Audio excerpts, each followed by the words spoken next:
Buen día. Voy a compartir con ustedes este espacio de reflexión sobre el sufrimiento desde la mirada samaritana, un poco con esta ilustración de esta pintura de este pintor italiano que nos ubica precisamente en el ámbito de los cuidados paliativos y en especial en el final de la vida. Y bueno, mi actividad, soy psicólogo clínico con estudios en cuidados paliativos y hago parte del equipo de cuidados paliativos de la unidad presentes en Bogotá, Colombia, desde el área de psicología y por supuesto también acompañando desde la capellanía de nuestro oratorio. Quiero iniciar con esta frase de un proverbio hindú que dice: los vivos cierran los ojos de los muertos y los muertos abren los ojos de los vivos. Si bien nuestra acción es en función del acompañamiento de la persona enferma en el final de la vida, esta realidad de la muerte, que es un misterio insondable, también por supuesto abre nuestros ojos ante la realidad no solamente del sufrimiento, sino de la vida misma y por supuesto de la muerte. Pero para ello necesariamente tiene que haber un presupuesto y es estar dispuestos a querer ver. Cuando nosotros no estamos dispuestos a ver, por supuesto, no vamos a ver ni el sufrimiento, ni lo que implica la vida y la muerte, por supuesto, en la persona que se encuentra en cuidados paliativos. Como les decía, la pintura que nos acompaña es de Teófilo Patani, un pintor que creo que retrata de manera muy bella y sensible lo que implica el acompañar. Pues bien, el texto del buen samaritano nos narra que Jesús, ante una pregunta donde lo quieren poner a prueba aquellos detractores de su actividad pastoral y evangélica, para responder sobre quién es el prójimo y quién es el otro, utiliza una figura que se denomina una parábola. Y la narración dice lo siguiente: cuenta o dice Jesús que bajaba un hombre de Jerusalén a Jericó y este cayó en manos de salteadores que después de despojarle y golpearle se fueron dejándole medio muerto. Casualmente bajaba por aquel camino un sacerdote y al verlo dio un rodeo. De igual modo, un levita que pasaba por aquel sitio lo vio y dio un rodeo. Pero un samaritano que iba camino llegó junto a él y al verlo tuvo compasión y acercándose realizó unas acciones. Lo vendó sus heridas, echando en ellas aceite y vino. Montándolo después en su propia cabalgadura, lo llevó a una posada y cuidó de él. Al día siguiente, sacando 2 denarios, se los dio al posadero y dijo: cuida de él y si gastas algo más, te lo pagaré cuando vuelva. La pregunta que hace Jesús a los que le escuchaban y le estaban poniendo a prueba fue la siguiente: ¿quién de estos 3 te parece que fue prójimo del que cayó en manos de los salteadores? El doctor de la ley dijo: el que practicó la misericordia con él. Dijo Jesús: vete y haz tú lo mismo. El contexto y las acciones las que me quiero centrar es básicamente 2 acciones. Una: bajaba un hombre de Jerusalén y fue apaleado por salteadores, pero a la vez bajaba por aquel camino 2 hombres, un sacerdote y un levita, que hicieron exactamente lo mismo. Lo vieron y dieron un rodeo. Sin embargo, un tercer personaje aparece, que es un samaritano, que va de camino. Es decir, que no solamente se dirige de un sitio a otro, sino que va con una meta. Y dice el texto que al verlo tuvo compasión, una virtud y un valor muy propio en los cuidados paliativos, la compasión que reconoce las circunstancias en las cuales el otro está sufriendo y busca de alguna manera dar respuesta a esas circunstancias que terminen, por supuesto, afectando ese sufrimiento en torno a aliviarlo, por supuesto. ¿Qué hace? Se acerca, venda sus heridas, echa aceite y vino y lo monta a su cabalgadura. Verbos de acción de encuentro con el otro. Y dice que cuidó de él. Y sin embargo, incluso dio algo más. Dio 2 denarios y se compromete, por supuesto, a seguir acompañándolo a través del otro. La pregunta por quién había actuado como prójimo termina siendo resuelta, por supuesto, por este mismo doctor de la ley, pero de forma indirecta. No al reconocer al samaritano, sino en la acción. Y por eso dice, el que tuvo compasión de él, no le interesa nombrar al otro, sino la acción. ¿Por qué? Porque para esta persona que estaba poniendo a prueba a Jesús en este relato, se menciona que tanto el sacerdote como el levita tenían de alguna manera distancia con el samaritano, no tenían armonía y se señalaban mutuamente, incluso como herejes mutuamente. Por tanto, lo que muestra aquí es que no le interesa dar un reconocimiento al samaritano, porque significaría poner en entredicho la acción del sacerdote y del levita, donde lo que buscaban era criterios de observancia de una ley, pero alejándose del valor fundamental que era la persona. Pues bien, esta imagen va a ser retomada en una carta que publicó el Vaticano desde la Congregación para la Fe y la Doctrina con ocasión de la Jornada Mundial de los Cuidados Paliativos en este año, básicamente en julio. Y dice lo siguiente al respecto. La imagen derivada del buen samaritano que deja su camino es ahora la acción de profesionales de la salud en los cuidados paliativos, que buscan acoger, cuidar de sus heridas, su dolor y su sufrimiento con la escucha, contención y acompañamiento compasivo en las fases terminales de la vida a través del respeto y promoviendo su inalienable dignidad humana.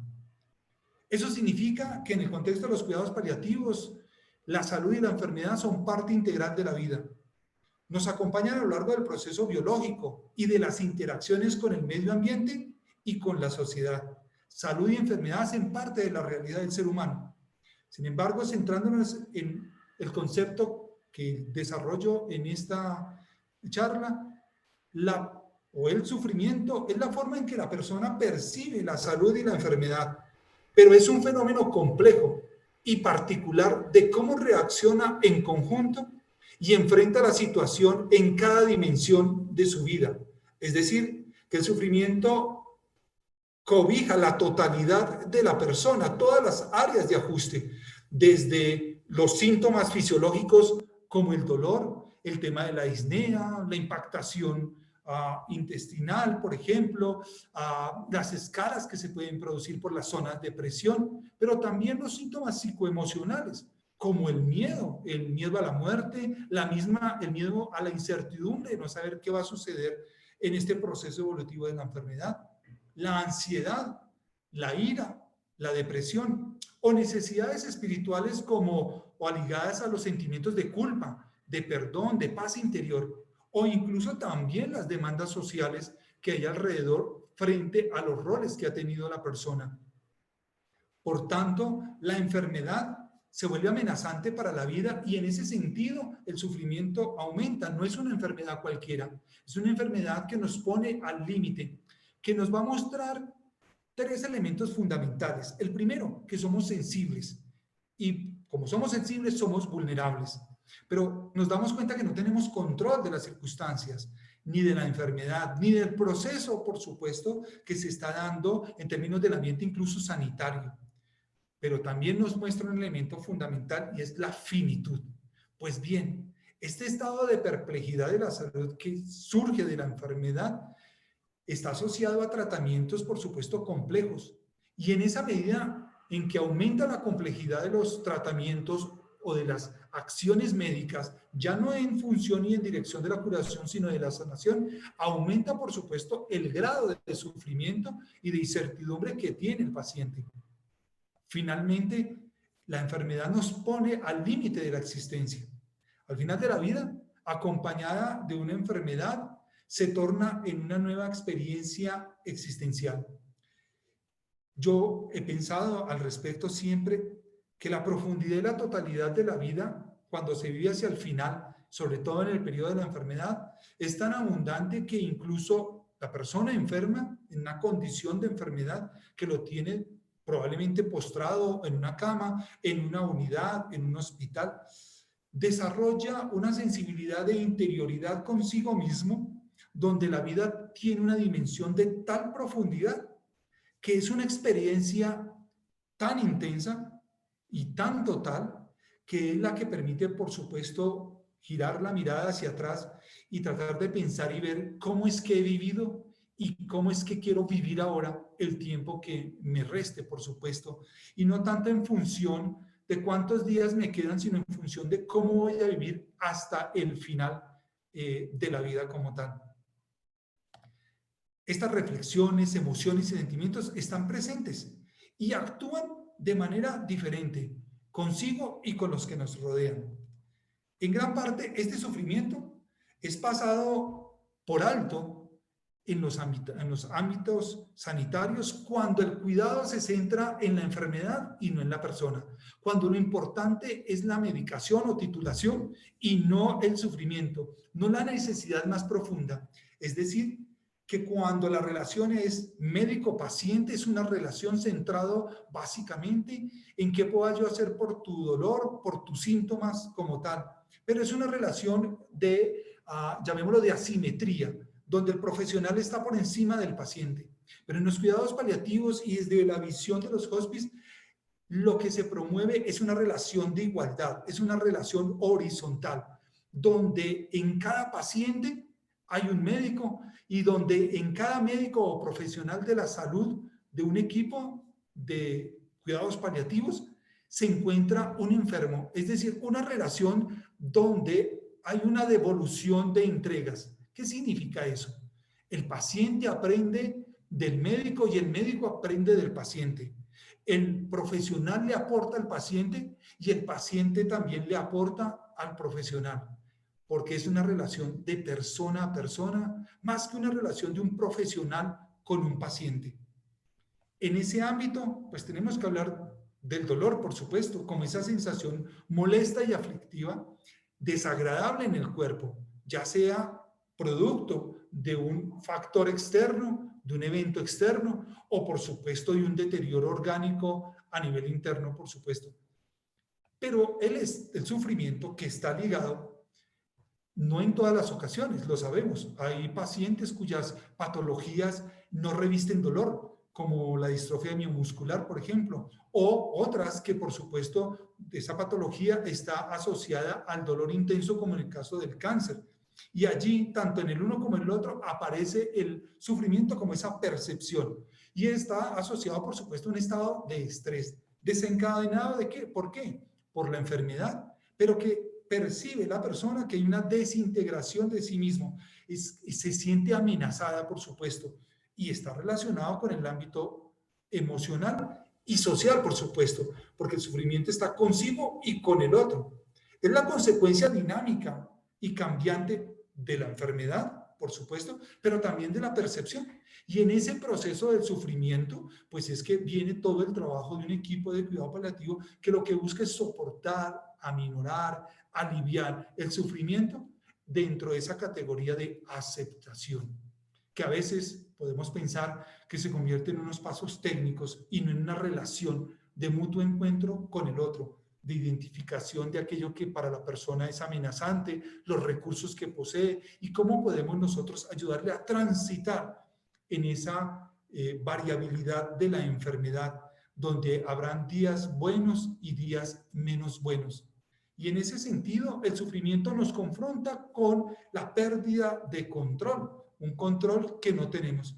Ese sufrimiento de quien se enferma, en esa desintegración, existe el concepto de la pérdida de sí mismo, la pérdida de la autonomía, el concepto de la incertidumbre, no tanto por el diagnóstico como sucede al inicio, sino por el pronóstico, cómo va a evolucionar, pero también por la sensación de sentirse abandonado de los otros, por sentirse confrontado con la posibilidad de morir, es decir, con la experiencia de ya no participar en la biografía de los otros, de no construir historia con los otros y de darme cuenta que mi vida tiene un límite y que mi permanencia en la tierra tiene un límite. Y por supuesto, esto necesariamente nos confronta con la cosmovisión, la forma de explicar la vida y la muerte desde ese marco de referencia religioso o no, porque es propio a todos los seres humanos.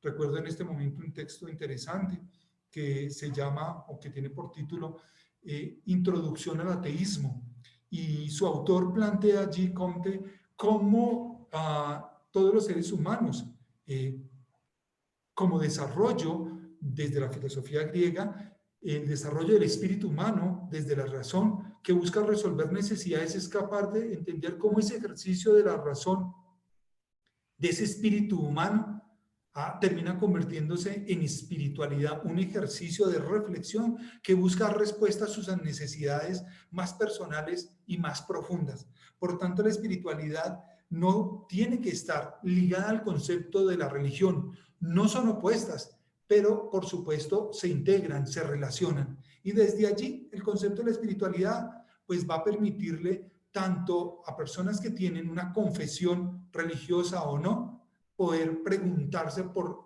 la trascendencia, por el sentido de la necesidad del otro, por el miedo, por supuesto, a la muerte. Por eso, dolor y sufrimiento no son términos que pudieran considerarse sinónimos.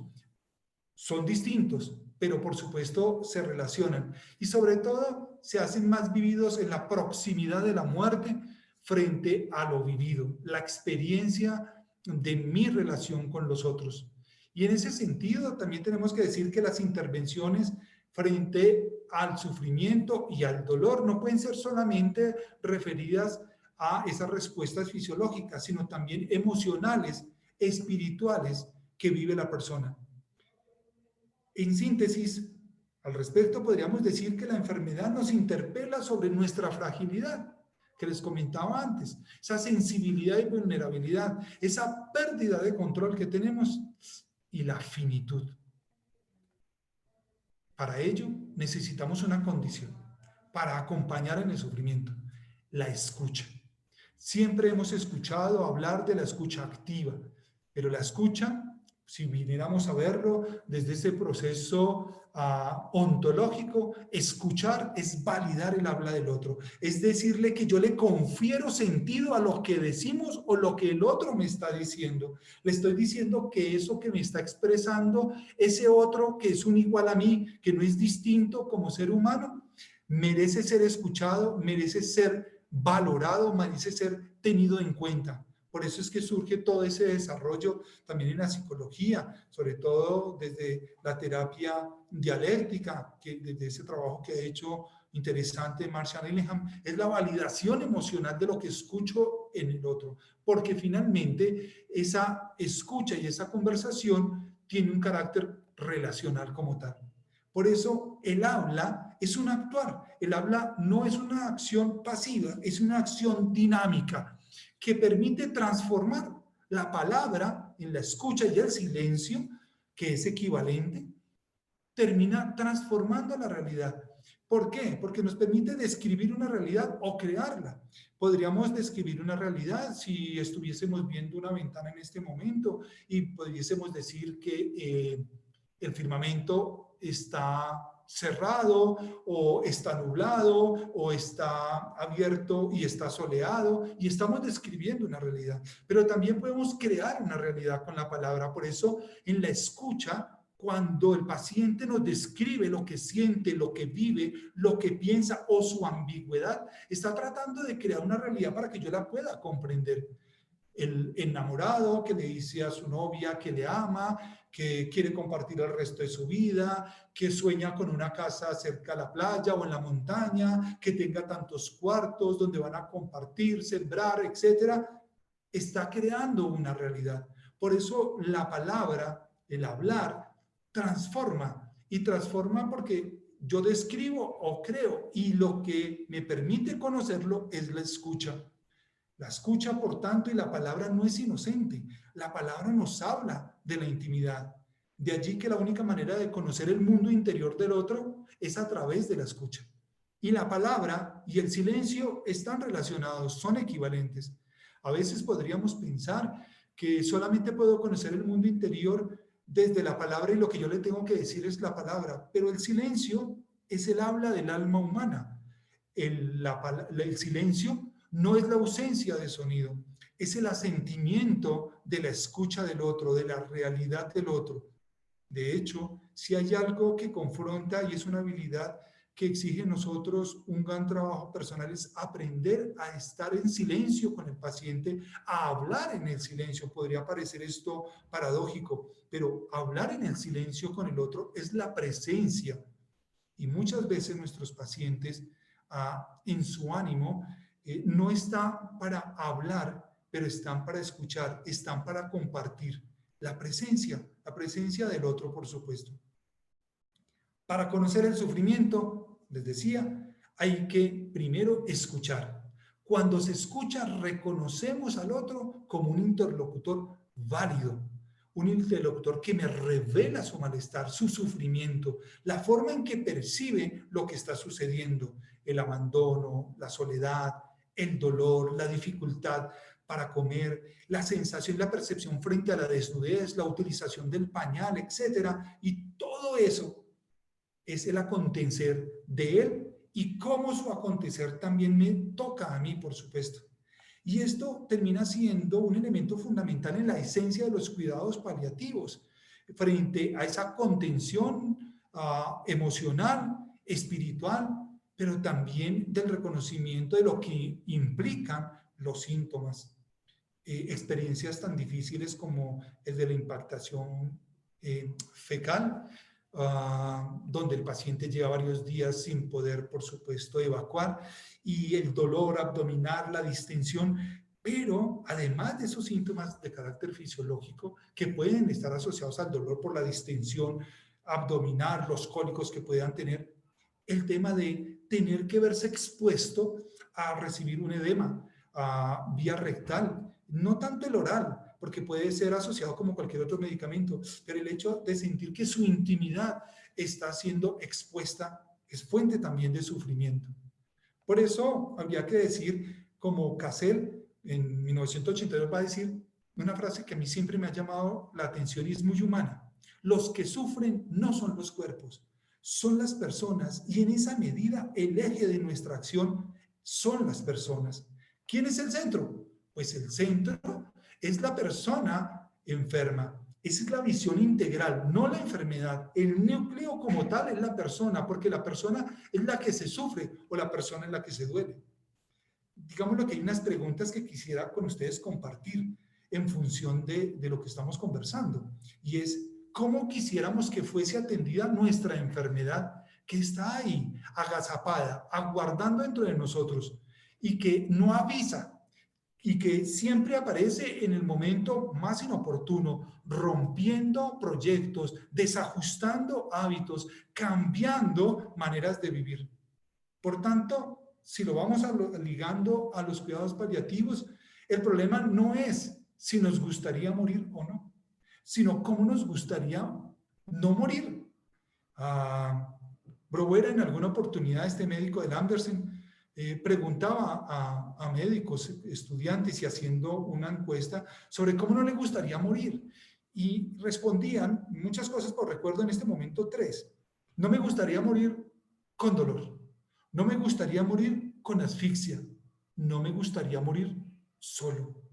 Y él en su reflexión decía, en su momento, pues eso mismo que dice el médico, es lo mismo que dice el paciente, y eso que dice el paciente es lo mismo que experimenta el médico o que experimenta el personal de cuidado paliativo. ¿Cómo desearíamos que fueran cuidados nuestros padres, nuestras parejas, abuelos, nuestros hermanos o nuestros hijos? Pues ese es, de hecho, un principio moral universal en todas las culturas y en todas las cosmovisiones. Y es, actúa y trata al otro como te gustaría, por supuesto, ser tratado. Mucho más cercano, Cassel va a introducir unos nuevos elementos en el sufrimiento y va a decir que es un estado de aflicción severa asociado a acontecimientos que amenazan la integridad. Y esa integridad no es solamente física, también es emocional, de una persona. El sufrimiento exige entonces un trabajo de conciencia de sí. Ese trabajo y aforismo que traemos desde los griegos, conócete a ti mismo, que implicará una conciencia de lo que yo siento, de ser capaz de ponerle nombre y expresarlo incluso, porque esto tiene que ver con las relaciones, son afectos de relaciones interpersonales, que no solamente se ven vistos en la relación, sino que incluso impactan en el cuerpo. Sabemos que las emociones tienen un impacto psicofisiológico. ¿Qué aspectos quisiera yo compartir entonces del sufrimiento que he visto en nuestros pacientes? Primero, que es una situación existencial. El sufrimiento es una situación existencial donde la persona se identifica con su interior.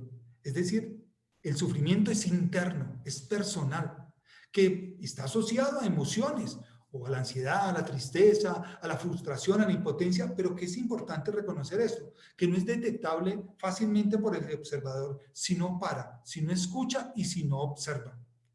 Siempre el sufrimiento está asociado a eventos externos, con relación a las personas, a las enfermedades que vemos en los otros o las que yo estoy experimentando, y allí el evento sería interno, al desempleo, la pérdida de un ser querido. Es decir, que el sufrimiento como experiencia humana, por supuesto, no solamente está ligado al final de la vida, sino a otros momentos difíciles. Otro aspecto del sufrimiento es que una persona diagnosticada con una enfermedad empieza a experimentar fragilidad o incluso piensa que debería sentirse también, por supuesto, frágil, y lo siente porque experimenta y se da cuenta que cambia su patrón de alimento, su ingesta como tal, no se mueve de la misma manera, ya no interactúa con el otro y no tiene la misma motivación de interactuar con el otro e incluso consigo mismo. Otro aspecto del sufrimiento es que hay un cambio en los estados de humor, menos positivos, para no hablar de que fuesen negativos, sino menos positivos. Incluso sensaciones de minusvalía, de insuficiencia, de sentirse abandonados e incluso no tenidos en cuenta, de presencia de preocupaciones por familiares o situaciones comunitarias, ya sea por ausencia temporal o definitiva con respecto a los roles, y es: ya no proveo en casa, ya no trabajo, ya no medio con, y esas preocupaciones familiares comunitarias también son fuentes de sufrimiento. Interrogantes sobre el sentido de la vida, que es inevitable, y de la muerte, por supuesto, no desde una misión vital, sino interrogantes con relación a ¿para qué vengo? ¿Qué voy a hacer en este mundo? ¿O para qué he venido? ¿Cuál es mi tarea? También hay algo particular que he observado, y es la utilización de un lenguaje metafórico, porque es una nueva experiencia existencial y trascendente que las palabras parecieran no responder de la misma manera o de forma habitual. Por ejemplo, es muy común escuchar en los pacientes que acompaño: me estoy consumiendo, estoy dejando de ser yo, me siento fraccionado. Y todo esto va en dirección o una alteración de la identidad física, con una correlación, por supuesto, del sufrimiento. Es una sensación de lucha y de abandono. También hay aspectos sociales, porque experimentamos pérdidas en la medida en que vamos perdiendo funcionalidad, por supuesto, frente a las relaciones con los que amamos, impotencia frente a no poder resolver necesidades del otro, sensaciones de abandono o incluso como consecuencia del desempleo o traición, aislamiento, falta de abrigo, pérdida de memoria, miedo. Cuando hablamos de estos duelos, nos vamos dando cuenta que el paciente va perdió el rol, perdió la actividad laboral, perdió la actividad productiva en función del rol en que estaba, perdió las relaciones porque se fue distensionando, perdió la capacidad, por ejemplo, de conductas de autocuidado, y va dándose cuenta que es una serie de pérdidas. Por tanto, la persona que sufre, no es el cuerpo, es una persona que sufre, pues por supuesto no estamos insinuando que se desprenda del dolor. De hecho, la persona es la que se duele. La persona es el doliente, pero la persona también es el sufriente. Y la persona se da cuenta que es finita, y esa finitud está relacionada con el tiempo, y el tiempo es un elemento fundamental en el proceso de la enfermedad y en los cuidados paliativos. Y es una experiencia dual de el tiempo como cronos y el tiempo como kairos. El tiempo cronos entendido como ese tiempo con el cual yo mido cuantitativamente las acciones, el día, el desayuno, el almuerzo y la comida, que cambia dramáticamente cuando yo me encuentro en una condición de enfermedad que me tiene en un acompañamiento paliativo. Es decir, donde ahora el día ya no se divide por desayuno, almuerzo y comida, por decir algo, sino por el horario de la medicación, por el horario de los rescates. Entonces, es un concepto cronos, desde los griegos, que es de marcación temporal. Y por eso el dolor desde esta visión se hace, por supuesto, insoportable. Y por eso la persona no solamente pide el rescate, sino pide que cese la sensación de fragmentación que está teniendo. Pero también hay un tiempo kairos, un tiempo de aceptación, un tiempo donde nos damos cuenta que ya no tenemos control, donde lo que buscamos es tener bienestar, y ese bienestar en términos de no tener más dolor y poder pensar en qué voy a hacer, cuál va a ser mi legado, qué va a suceder después y cuál es el tiempo que tengo yo de compartir con el otro. Ese tiempo kairos, que es el tiempo de los dioses, el tiempo de Zeus, terminará siendo fundamental para poder entender, y normalmente para aquellas personas que son de cosmovisión deísta, pues hablará de la aceptación en términos del tiempo de Dios, es decir, el tiempo que la vida haya dispuesto para que nosotros permanezcamos. Y en ese contexto surge el acompañamiento, por supuesto, holístico. Y holístico porque incluye un elemento importante después, que es lo comunitario, y es que la persona enferma no viene sola, viene con su familia, con su historia. Y en la medida en que acompañemos también a la familia, esta persona en su sufrimiento, si está bien, estará bien su familia. Y el paciente, al darse cuenta que su familia se encuentra mucho más estable, mucho más armónica, mucho más en paz, él también lo estará. Por eso el cuidado paliativo implicará una contención emocional para el paciente y la familia, un acompañamiento espiritual para el paciente y también, por supuesto, para la familia. En ese marco es que está la atención y el cuidado holístico, la totalidad de la persona. Es decir, que la disminución del sufrimiento implicará acciones pequeñas con metas a corto plazo y con objetivos, o más bien con objetivos centrados o esperanza objetiva. Lo denomino de esa manera. Y es, ¿qué es lo que yo podría tener hoy como un objetivo de bienestar? Que pueda sentir la brisa al abrir la ventana del cuarto, que pueda recibir el sol en la terraza o en el jardín, que pueda tener la visita de alguien, o incluso que hoy no pueda o que hoy no tenga dolor. Eso termina siendo un objetivo de esperanza concreto para la persona. El sufrimiento y la negación es un elemento propio, ¿no? La negación y la rabia. Es muy fácil señalar, por supuesto, la negación, pero es que negación y rabia son fuentes del sufrimiento, y porque es esa dificultad que observamos desde un tercero al paciente. Es decir, que la negación y la rabia la observamos nosotros en el otro. La negación no es fuente de sufrimiento para el paciente porque él utiliza esa estrategia de afrontamiento para poder resolver lo que está sintiendo, el sufrimiento. Yo lo veo desde fuera en función de esa negación como una estrategia que puede ser adaptativa o no para el paciente, pero que lo importante es que yo pueda entender que esa negación, esa rabia, que no es fuente de sufrimiento para el otro, sí lo es de alguna manera percibida por mí o en los cuidadores. ¿Y qué significa esa negación? Pues es la disparidad que hay entre lo que la persona siente y lo que percibe, es decir, en la forma en que lo está interpretando. Y desde allí yo observo que eso es un sufrimiento que está asociado a algo que es un concepto que hoy se maneja, que es el de malestar emocional, que si es propio de la persona que se encuentra en esta situación, por supuesto. El ir y volver, en entender lo que me está sucediendo, en darme cuenta cómo he ido perdiendo funcionalidad, pues no es un asunto de comprensión de un momento, es de un proceso, y de un proceso incluso dialógico con el otro, es un proceso reflexivo con sí mismo, es un proceso espiritual de entendimiento, por supuesto. ¿Qué desafíos impone el sufrimiento en los profesionales que acompañamos a las personas en el final o en las fases finales de la vida?